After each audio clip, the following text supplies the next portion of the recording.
This is what we got to contend with in the snow. Work hard, play hard. Wow, what a roller coaster 2020 Winter X Games was. So I'd moved my camp from the west coast of the US to the east coast so we could get some training in the snow. On arriving onto the east coast of the US, I went and seen my buddy Tyler Vicala. He was the one who customised the timber sled for me so I could potentially get the front flip happening. I pulled up to his shed, seen the kit on the ground, and I thought, yep, this is going to work for sure. We bolted on the bike and then we were off to Scott Murray's. When we first started with the snow bike, it had been 12 months since I'd rode a snow bike and I'd never rode one with the small track.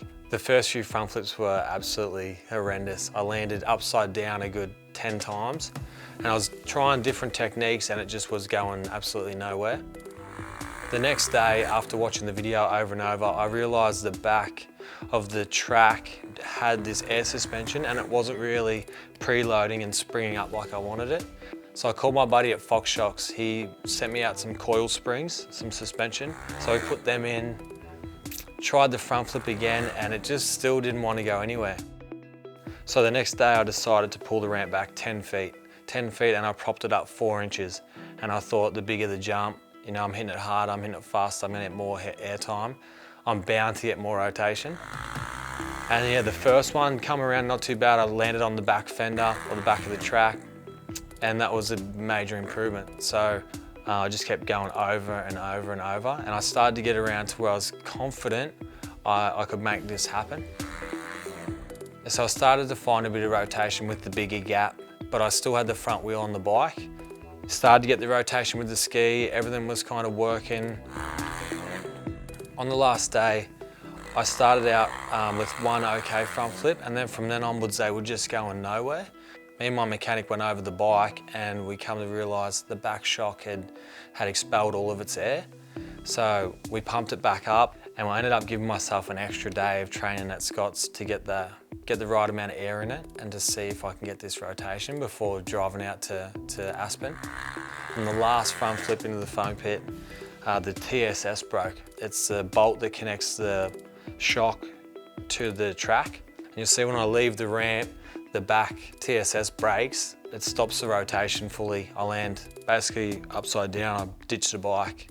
So leaving for Aspen, it wasn't feeling that good. I knew I could get the rotation, but you know, that thing in the back of my head on the TSS braking and having just such a hard run at doing it, I left, yeah, a little bit nervous. Yeah, once we arrived at Aspen, you know, it's time to get up and check out the mountain. And the first few years when I'd been there, I had one vision in my head of what the jump was going to look like. And every time I went there, it was a little bit more gnarly than what I expected. But this year I turned up and had a look around and it was better than what I'd expected. I had plenty of in-run and the landing was really big and it was basically perfect for what I wanted it to be. So I was super stoked upon arriving. The first practice session was pretty nerve-wracking. I hadn't jumped that ramp to the snow before, I'd only hit it in the foam pit. I did about 10 or 15 hits and then told them they've got to pull the ramp back. Pulled the ramp back to 65 feet, propped it up 4 inches, and man, was it a big jump. I'd never jumped that big on the snow before. The bike actually struggled to get over the jump, and when I landed on one of them, I broke the spindle. So it's what connects the ski to the motocross bike.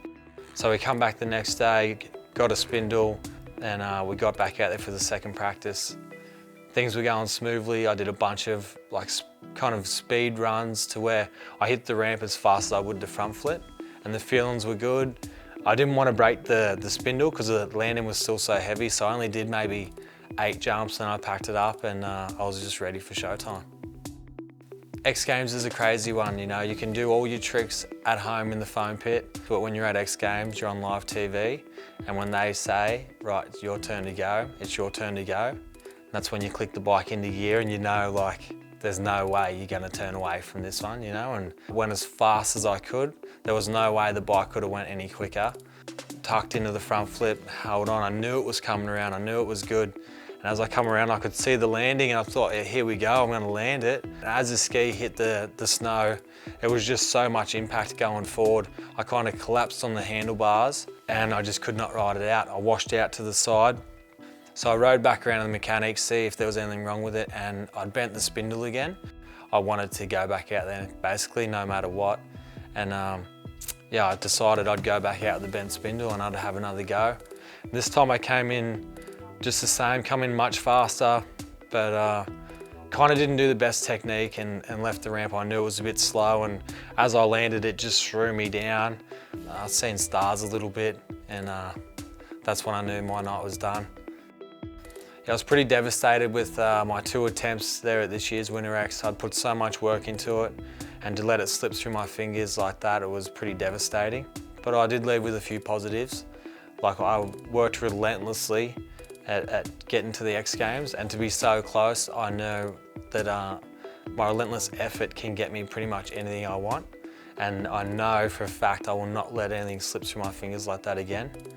So yeah, I'm ready to go for the rest of 2020, and these next big events I've got coming up, I'll be there and I will have put in the time to take away that win.